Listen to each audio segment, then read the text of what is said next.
At the airport lounge, my mom leaned close to my grandpa, straightened his collar, and said softly, "Just sit here. We'll be back after check-in." He nodded, confused but trusting, gripping his worn leather hat like it was an anchor. I stood a few steps away, half distracted until something in her tone tightened my chest.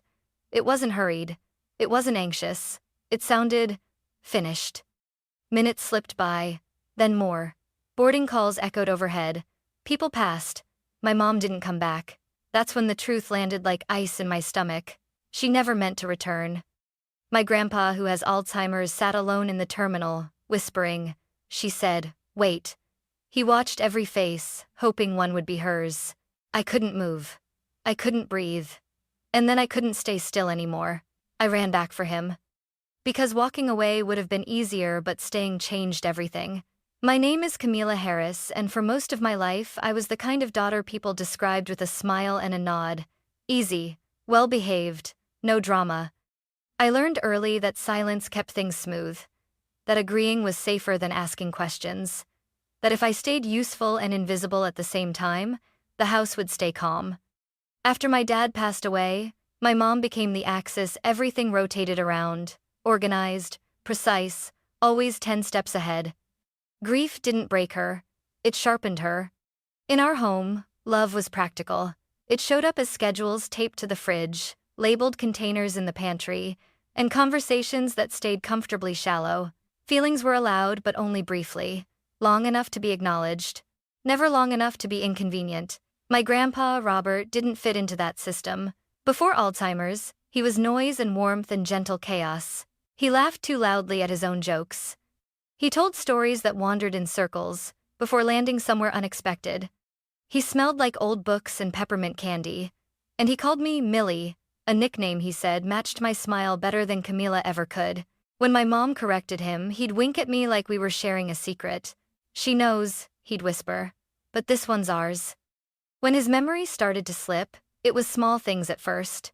Keys in the freezer, the same question asked twice in 1 minute, forgetting whether he'd already eaten lunch. I noticed. I adjusted.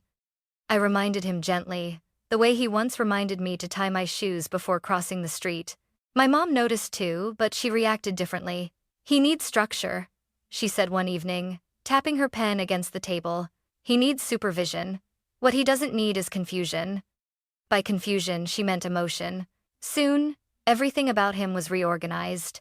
His room was moved closer to the stairs. His medications were lined up in color-coded boxes. His independence shrank quietly, politely, until even his stories were interrupted. "We've heard that one already, Dad," my mom would say, smiling thinly. I was the one who stayed. I sat with him in the evenings when the house grew quiet. I listened as he told the same story 3 times, each version slightly different, each one precious. I reminded him where the bathroom was. I reassured him when he woke up from naps, unsure of where he was. Some days he forgot my name, but he always relaxed when I took his hand, like his body remembered what his mind couldn't. "You're kind," he told me once out of nowhere. "Just like your grandmother." Those moments felt fragile, like glass, and I guarded them fiercely. My mom called it attachment. I called it loyalty. As the months passed, I noticed things changing. Grandpa stopped being included in family dinners. His chair stayed empty more often than not. My mom began speaking about him in careful, clinical terms, care plans, options, long-term solutions. She spoke about him like a problem to be solved, not a person to be loved. Whenever I pushed back, she sighed. "Camila, you're too emotional," she said. "This isn't sustainable." Sustainable. That word followed me everywhere. I started to realize something unsettling. My mom wasn't waiting for him to get better. She was waiting for him to disappear quietly, efficiently, without disrupting the life she had rebuilt. And somehow, without saying it out loud, she decided I was in the way. The airport trip came not long after. She called it a family reset, a chance to breathe, a chance to make memories before things got worse. Her smile was calm when she said it, but her eyes were already elsewhere, already past us. I wanted to believe her. I needed to believe her, because admitting the truth that she might be capable of leaving him behind felt impossible. I didn't know then that the airport wouldn't just test my loyalty. It would force me to choose who I was willing to become. The trip was my mom's idea. She announced it one evening like it was a gift she had carefully wrapped. We were sitting at the kitchen table, the light above us too bright, the air smelling faintly of lemon cleaner. Grandpa was humming softly to himself, tracing the grain of the wooden table with his finger. "I think we all need a change of scenery," my mom said, folding her hands. "Somewhere warm, somewhere calm." Grandpa looked up, smiling. "A vacation?" he asked, hopeful, like a child hearing a favorite word. "Yes," she replied smoothly. "A family trip." Something in me tightened. Not because of what she said, but how she said it. Her voice carried no excitement, no warmth, just resolution. "What about his routines?" I asked carefully. "His doctor appointments?" She waved a hand. "I've thought of everything." That was the first warning sign. When my mom said she'd thought of everything, it usually meant there was no room left for questions. In the weeks leading up to the trip, I noticed details that didn't fit. She booked the flights herself and didn't share the itinerary. She insisted on handling Grandpa's medications alone. She packed his documents, insurance cards, medical summaries, power of attorney paperwork, and slid them into her carry-on like they were just another accessory. "Why bring all that?" I asked one night as she zipped the bag closed. "In case of emergencies," she said, not looking at me. "You worry too much, Camila." I tried to convince myself she was right, that my unease was just fear dressed up as intuition, but the feeling followed me everywhere, sitting heavy in my chest. The morning of the trip, we left before sunrise. The house was quiet, almost reverent, like it knew something important was about to happen. Grandpa wore his old navy cardigan, the one with buttons he could never quite line up correctly. He held a small paper bag in his lap, inside it the peanut butter crackers he liked to snack on when he was nervous. "Are we flying?" he asked as we pulled into the driveway. "Yes," I said gently. "We're going somewhere warm." He nodded, satisfied. "That's good. Cold makes my bones ache." At the airport, everything felt louder than usual. Wheels clattered over tile, announcements echoed from unseen speakers. People moved quickly, purposefully, as if being still was dangerous. My mom walked ahead of us, her posture straight, her pace brisk. She didn't slow down when Grandpa hesitated or stopped to look around. She guided him with a firm hand at his elbow, steering him through the crowd. When we reached the airport lounge, she stopped suddenly. "Sit here," she told Grandpa, helping him into a chair near the window. She adjusted his cardigan, smoothed his hair. For a moment, she almost looked like the daughter she once was. Then she smiled and said it. "Just sit here. We'll be back after check-in." He nodded immediately, trusting, obedient. I stood there, frozen, watching her turn away. I expected her to glance back, to say something else, to give instructions, anything. She didn't. "We should go," she said to me, already walking. "I'll stay with him," I replied without thinking. "No," she said sharply, then softened her tone. "I need you with me. He'll be fine. It's just a few minutes." A few minutes. I followed her, my steps heavy. Every instinct in me screamed that this was wrong, but I'd spent my whole life learning how to silence that voice. I told myself she knew what she was doing. I told myself I was overreacting. At the check-in counter, she spoke quickly, confidently. "Passport out. Boarding passes printed." I noticed she didn't ask for Grandpa's. "Mom," I said quietly. "They didn't. It's handled." She cut in. "Handled." We moved through the process like water flowing downhill. Too smooth. Too easy. When we finished, she checked her watch. "Good," she said. "We're right on time." I looked back toward the lounge. From across the terminal, I could see Grandpa sitting exactly where she left him. His hands were folded in his lap. His gaze kept lifting toward the entrance, then dropping again. Each time someone walked by, his face brightened, then fell. "She said she'd be back," he murmured to himself. I couldn't hear the words, but I recognized the rhythm. Hope repeating itself. A cold realization settled over me, slow and heavy. "What if he gets confused?" I asked. "What if he wanders off?" "He won't," my mom said. "He's used to waiting." That sentence landed harder than anything else. Used to waiting. Waiting for her. Waiting for clarity. Waiting for a version of love that didn't come with conditions. How long are we leaving him there? I asked. She finally looked at me then. Really looked at me, long enough for me to understand. Camila, she said calmly.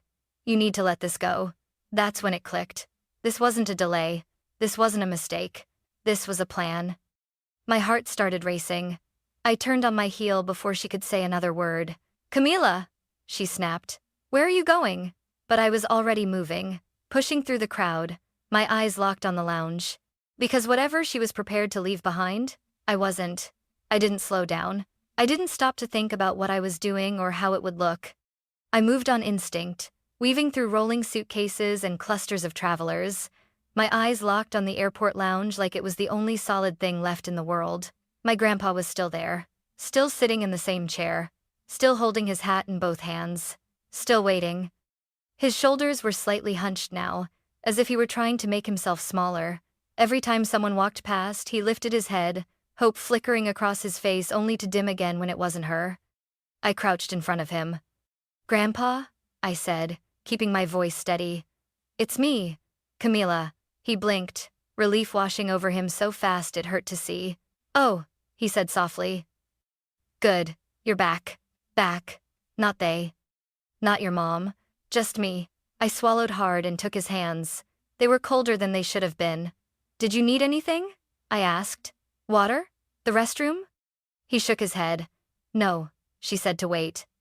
He glanced toward the terminal entrance. She'll be back after the thing. Check-in. The thing. How long have you been sitting here? I asked. He frowned, confused. Not long, he said, then paused. Or maybe a little long. He looked at the ceiling, searching for the answer. Time's funny today. I stood up and walked a few steps away, my heart pounding. I needed facts, proof, something solid to hold on to. At the nearest information desk, I forced my voice not to shake. Excuse me, I said. Has the Harris party checked in for flight 728? The attendant typed quickly, eyes flicking between the screen and me. Yes, she said. They've completed check-in and security clearance. All of them? I asked. She hesitated, then leaned closer. Everyone listed on the reservation except one passenger. My chest tightened. Who? She glanced at the screen again. Robert Harris. My grandpa. I thanked her without hearing my own voice and stepped back, the world tilting around me. The noise of the airport blurred into a dull roar. My mom had checked in. She had gone through security. She was past the point of return. She wasn't delayed. She was gone. I turned back toward the lounge. My grandpa was still waiting. A man in a business suit sat down beside him and tried to make conversation. Grandpa smiled politely but didn't answer. A woman walking by gave him a curious glance, then kept going. To everyone else, he was just another elderly man resting before a flight. No one knew he had been left behind. I dropped back down in front of him.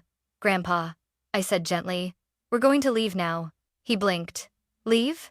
He looked toward the gates. But aren't we going on a trip? Yes, I said, choosing my words carefully. Just not that one. His brow furrowed. Did I do something wrong? The question shattered something inside me. No, I said quickly. No, you didn't do anything wrong. You did exactly what you were told. He nodded, as if that explanation made perfect sense. I waited, he said. Like she said. I helped him stand, wrapping his cardigan tighter around his shoulders. His hands trembled as he reached for his hat. That's when I heard my mom's voice. Camila. I turned slowly. She was standing near the escalators, her purse slung over her shoulder, her face tight with irritation rather than concern. She looked like someone who had just realized a plan wasn't going as smoothly as expected. What are you doing? She asked sharply. I'm taking him with me, I said. Her eyes flicked to my grandpa, then back to me. We talked about this. No, I replied. You talked. I listened. There's a difference. She stepped closer, lowering her voice. You're overreacting. This is exactly why I didn't want you involved. Involved in what? I asked. Leaving him alone? He needs professional care, she snapped. Not emotional attachment. My grandpa squeezed my arm, sensing the tension. Camila? He whispered. Is everything okay? I took a breath. It will be. My mom crossed her arms. You're making a scene. I laughed. A short, bitter sound. You left your father in an airport lounge. Don't talk to me about scenes. A few people nearby slowed down, pretending not to listen. My mom's jaw tightened. You don't understand, she said. He doesn't even remember most days. This is the safest option. The safest option would have been telling the truth, I said, not lying to him. Her eyes flashed. You think you're some kind of hero? I think I'm not walking away, I replied. She leaned in, her voice low and cold. If you do this, don't expect my help. Don't expect to come back. I looked at her, really looked at her, and realized something terrifying and freeing at the same time. She wasn't threatening me. She was warning me that she was done. I nodded once. Okay. Okay? She repeated. Yes, I said. Because I choose him. For a moment, we just stared at each other, the hum of the airport pressing in around us. Then I turned away. I guided my grandpa toward the exit, my heart racing, my hands steady. As we walked, he leaned closer to me. Camila, he said softly, thank you for coming back. I didn't answer. I couldn't. Because in that moment, I understood the full weight of what I had done. I hadn't just run back for him. I had crossed a line my mother never expected me to cross. And there was no going back now. We didn't make it far. We were only a few steps from the exit when a firm voice stopped us. Miss, excuse me. I turned to see a uniformed airport security officer approaching, his expression calm but alert. Behind him, another officer slowed, already assessing the situation. My heart jumped into my throat. My mom stepped forward immediately, relief flashing across her face. Thank goodness, she said sharply.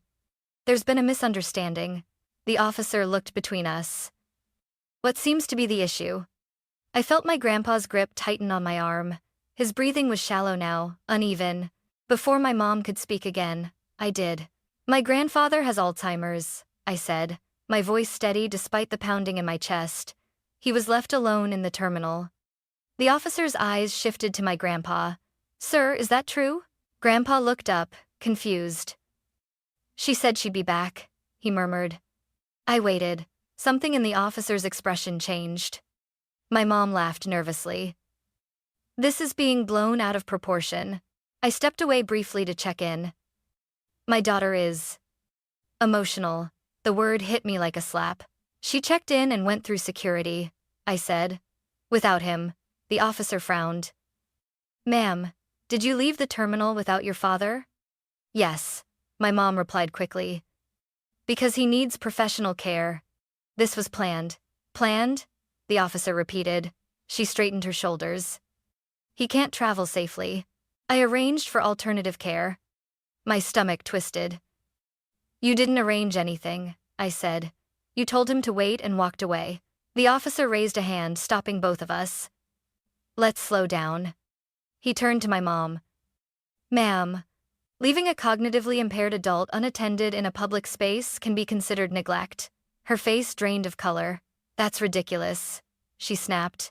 I'm his daughter. That doesn't exempt you, the officer replied calmly. A supervisor arrived moments later. Then another. The small circle around us tightened. The airport noise fading into the background. My mom's voice dropped. Camila, she hissed under her breath. You have no idea what you're doing.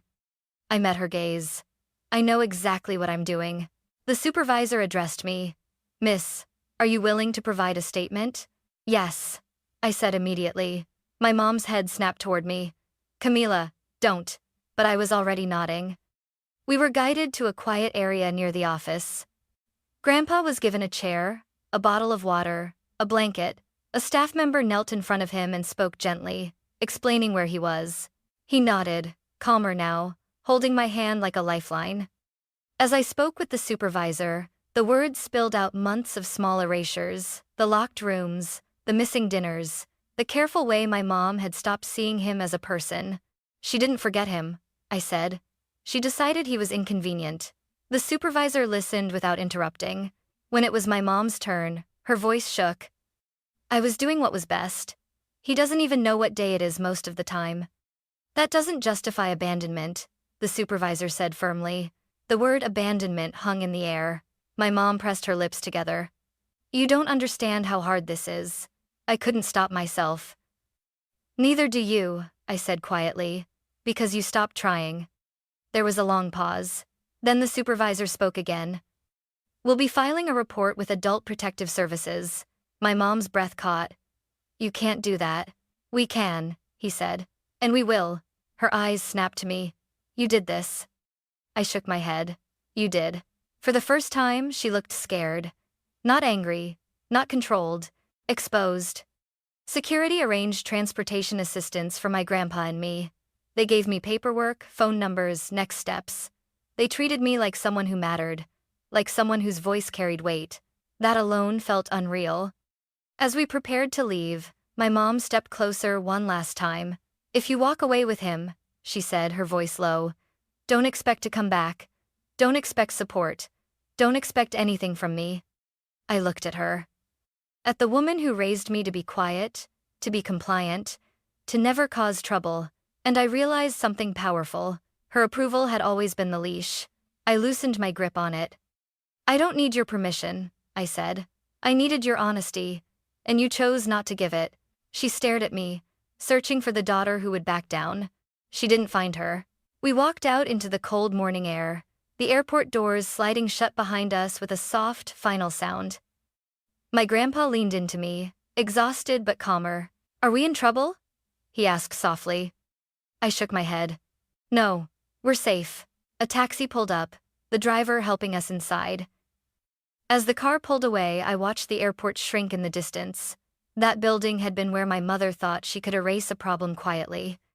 Instead, it was where I learned something irreversible, that protecting someone you love might cost you everything you were taught to depend on, and that sometimes choosing to stay doesn't just change a moment, it changes who you are allowed to become. The drive away from the airport felt unreal, like the world had tilted and hadn't settled back yet. Buildings blurred past the window, the city faded. My hands were still shaking, even though I kept telling myself we were safe now. My grandpa leaned his head against the seat, eyes half closed. He looked smaller, somehow tired in a way sleep wouldn't fix. Are we going home? He asked quietly. I hesitated. We're going somewhere safe, I said. Somewhere quiet. He nodded, accepting the answer without needing more. That was one of the hardest parts, how easily he trusted. How easily that trust could be broken by the wrong person. I took out my phone and scrolled through contacts I hadn't called in years. Old names, old numbers, people my mom had slowly pushed to the edges of our lives. Then I stopped. Margaret Collins. My great-aunt. Grandpa's younger sister. The one who still sent handwritten birthday cards. The one my mom called too sentimental and unrealistic. I pressed call. She answered on the second ring. Camila? Her voice cracked. Is everything okay? No, I said honestly. But it could be. We need help. I didn't explain everything, not then. I just told her where we were and that Grandpa needed a place to stay. Bring him, she said without hesitation. I'll be here. Her house sat at the edge of a small town. The kind of place where the air felt different the moment you stepped out of the car. Quieter, slower. The porch light was already on when we pulled in, even though it was still early. Margaret rushed out before we could knock. Oh, Robert, she whispered, wrapping her arms around him. You look thin. Grandpa blinked, then smiled. Maggie, he said softly, you still make the best soup. She laughed through tears. Come inside. Inside, the house smelled like herbs and warm bread. No schedules taped to the fridge, no labeled containers, just a soft couch, a ticking clock, and sunlight filtering through lace curtains. That night, Grandpa fell asleep in the armchair within minutes, his breathing finally even. I sat on the floor beside him, afraid to move, afraid that if I did, everything would unravel again. Margaret handed me a mug of tea and sat across from me. You did the right thing, she said gently. I shook my head. I don't even know what right looks like anymore. She studied me for a moment. It looks like staying. The days that followed were strange and quiet. There were phone calls, adult protective services, caseworkers, follow-ups, papers to sign, questions to answer. Every time my phone rang, my stomach twisted, expecting my mom's voice on the other end. She didn't call. Part of me was relieved. Another part ached in ways I didn't have words for yet. I helped Grandpa settle into a routine that felt human, not clinical. Morning walks, afternoon naps, old records playing softly in the background. Sometimes he knew where he was, sometimes he didn't. When he forgot, I reminded him gently. When he panicked, I stayed. One afternoon, as I was folding laundry, he wandered into the room holding an old photo. "Is this you?" he asked, pointing at a much younger version of me, standing between him and my grandmother. "Yes," I said, smiling. "That's me." He nodded thoughtfully. "You came back for me." "Yes," I said again. He looked at me for a long moment, his eyes unusually clear. "That was kind." I turned away so he wouldn't see my face. At night, when the house went quiet, the weight of everything pressed down on me. I replayed the airport over and over. The moment I chose him, the moment I lost her. What if I did the wrong thing? I asked Margaret one evening. She didn't answer right away. Then she said, "If you had done nothing, would you be able to live with that?" The answer came easily. No. I started researching care options, legal protections, support groups. I learned words I'd never needed before: guardianship, advocacy, oversight. I realized how many people fell through cracks simply because no one stayed long enough to notice. Caring for Grandpa wasn't easy. Some days he was frustrated, angry at his own confusion. Other days he was gentle and quiet, humming to himself while staring out the window. But for the first time, care didn't feel like control. It felt like presence. One evening, as the sun dipped low and the house filled with golden light, Grandpa reached for my hand. "You're a good girl," he said softly. "Your mother would be proud." I didn't correct him, because in that moment, I wasn't thinking about her. I was thinking about what came next, about who I was becoming, and about the truth I was only just beginning to understand.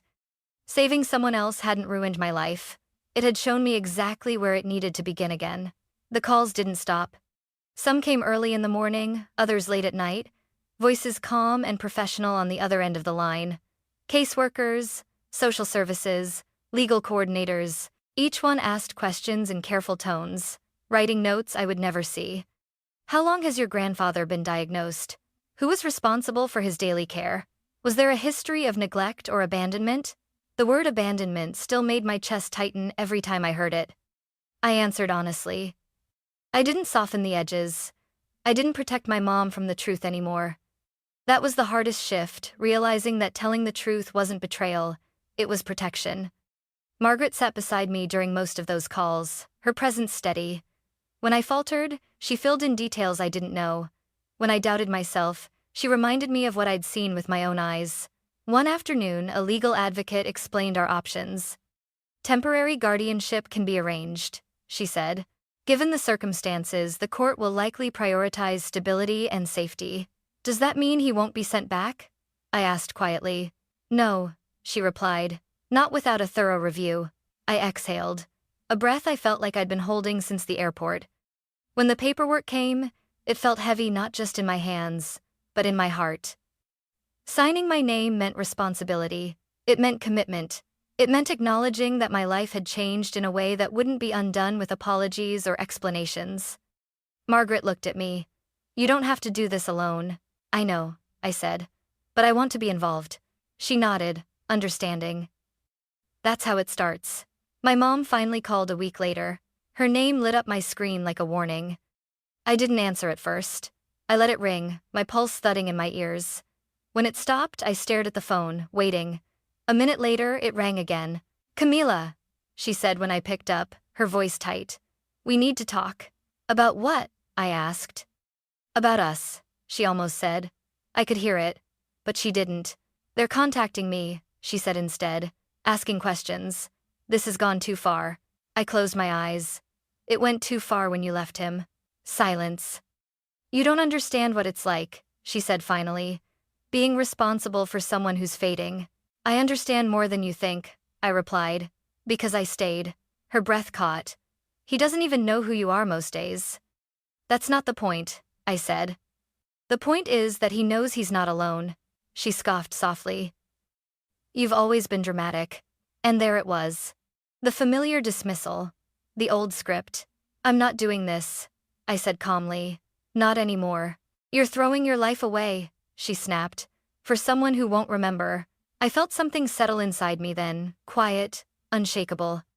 "I'm choosing my life," I said. Just not the one you planned. She hung up without saying goodbye. That night, I sat on the porch with a notebook, the air cool against my skin. I started writing not for anyone else, not even to make sense of things. Just to remember. What Grandpa said during the day, what made him laugh, the way he tapped his fingers when he was anxious. Because I realized something frightening. For the first time, forgetting wasn't just his fear, it was mine too. Days turned into weeks. Grandpa had good mornings and difficult afternoons.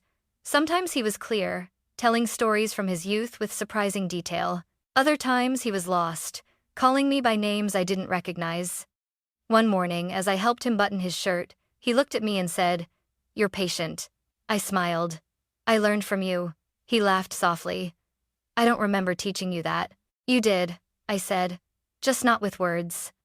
Around that time, I started volunteering at a small community center nearby. They ran a memory care program twice a week. I wasn't sure why I walked in that first day, maybe curiosity, maybe something deeper pulling me forward. I sat with people who didn't know my name, didn't know where they were, but still reached out when I held their hand. I read aloud. I listened. I stayed. And something shifted. Caring stopped feeling like something I had fallen into. It felt like something I was stepping toward. One evening, Margaret watched me studying pamphlets about caregiving programs and legal advocacy. "You're thinking about this seriously," she said. "I am," I admitted. "I don't know what that means yet." She smiled gently. "Most people don't. They just know when they've found something that matters." That night, Grandpa was unusually quiet. He sat by the window, staring out at the darkening sky. "You're tired," I said, wrapping a blanket around his shoulders. He nodded. "I think so." After a moment, he looked at me, his eyes clearer than they'd been in days. "You didn't leave," he said. "No," I replied. "I didn't." He reached for my hand. His grip was weak but deliberate. "That's important." I squeezed back, my throat tight. In that moment, I understood something I hadn't fully grasped before. Staying had cost me my mother's approval. It had cost me the life I was expected to live, but it had given me something else in return. Purpose. And the quiet certainty that when the hardest moment came, I would be there. The morning Grandpa died was quiet in a way that felt intentional. No alarms, no rushing, just the soft hum of the heater and the faint light slipping through the curtains. I found him in his chair by the window, the one he liked because it caught the sun first. A blanket rested across his lap. The old jazz station played low on the radio, a trumpet lingering on a note that didn't quite want to end. At first, I thought he was asleep. "Grandpa?" I whispered. No answer. I knelt beside him and took his hand. It was still warm but lighter somehow, like he had already loosened his grip on the world. His face was calm, peaceful. The kind of peace you only see when someone has finished a long, difficult journey. I sat there for a long time, my forehead pressed to his hand, breathing in the familiar scent of soap and wool. I didn't cry at first. I just stayed, because staying had become second nature. When Margaret came in, she didn't speak right away. She wrapped an arm around my shoulders and stood with me in the quiet. After a while, she said softly. "He went gently." I nodded. "He wasn't afraid." We called the hospice nurse. Then the lawyer. Then the small list of people who had truly been part of his life. The process was simple, respectful, unhurried, everything his final days had been. That afternoon, I found the letter. It was tucked into the side pocket of his old jacket, folded neatly, my name written on the front in careful, shaky handwriting. I sat at the kitchen table and stared at it for a long time before opening it, afraid that reading it would make the loss real. Inside, the paper was thin and creased, the words written slowly, deliberately. "Camila, if you're reading this, it means I forgot something important before I forgot everything else. I'm sorry for that." My vision blurred. I know I don't always know where I am. I know I ask the same questions. But I always knew how I felt when you were near. Safe. Seen. You stayed when it would have been easier not to. That matters. Whatever I leave behind belongs with you, not because you earned it, but because you loved me without asking for anything back. Thank you for coming back for me, Grandpa. I pressed the letter to my chest and let myself cry, then quietly, fully, without shame. The will was handled quickly and cleanly, with oversight, with witnesses. with care. Grandpa had revised it months earlier, while he was still lucid enough to make his wishes clear. The savings he had, the pension, everything designated to support his care and after that to support me. Not as a reward, as a trust.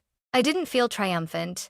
I felt responsible, honored, heavy with the weight of having been chosen. A week after the funeral, I went back to Phoenix. Not because I wanted to. Because there were things that needed to be said.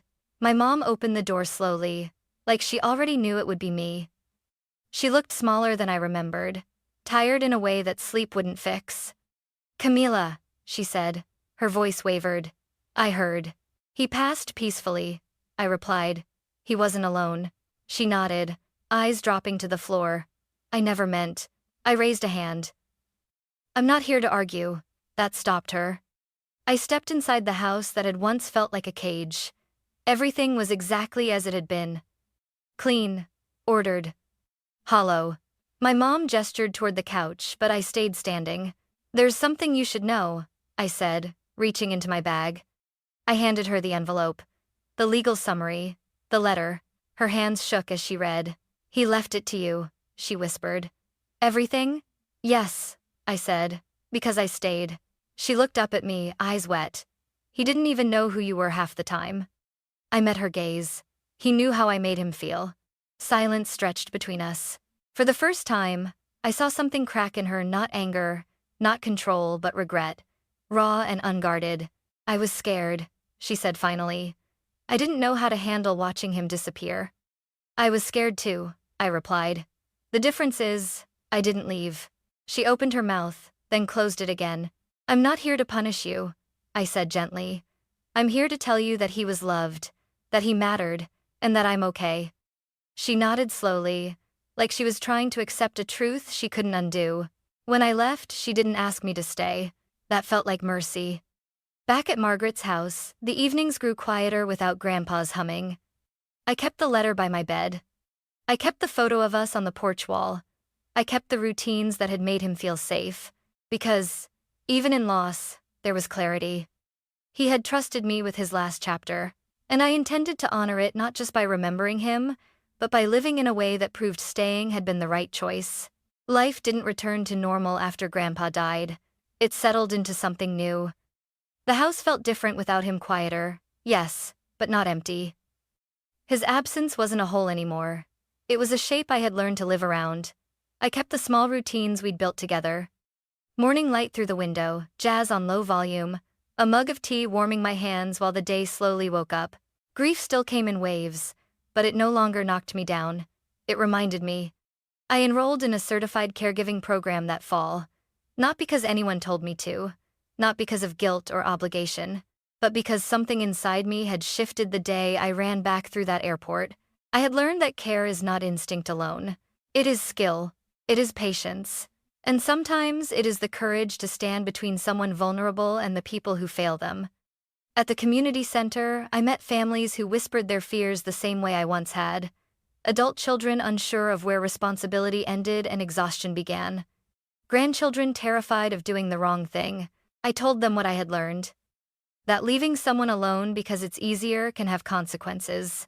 That the law exists to protect people who can no longer protect themselves. And that speaking up is not betrayal, it is advocacy. Sometimes, when I shared my story, people asked the question I used to be afraid of.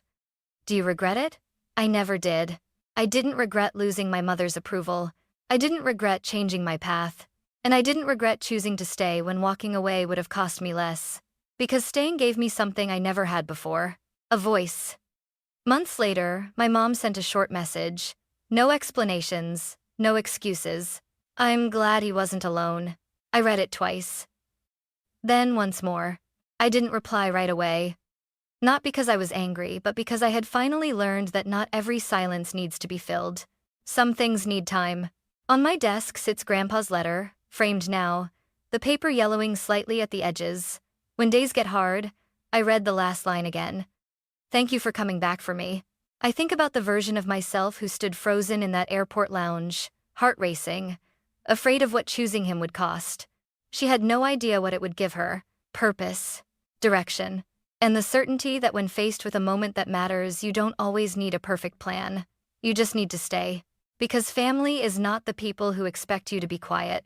It's the people who feel safe when you're near. And sometimes, the bravest thing you will ever do is refuse to walk away, even when the world tells you it would be easier if you did. Final takeaway for the viewer: abandonment of vulnerable adults is not just a moral failure, it can be a legal one. Speaking up protects lives. Silence enables harm. Choosing compassion may change your path, but it can also give it meaning. I didn't save my grandpa from Alzheimer's, but I saved him from being alone. And in doing so, I saved myself from becoming someone I couldn't live with. That will always be enough.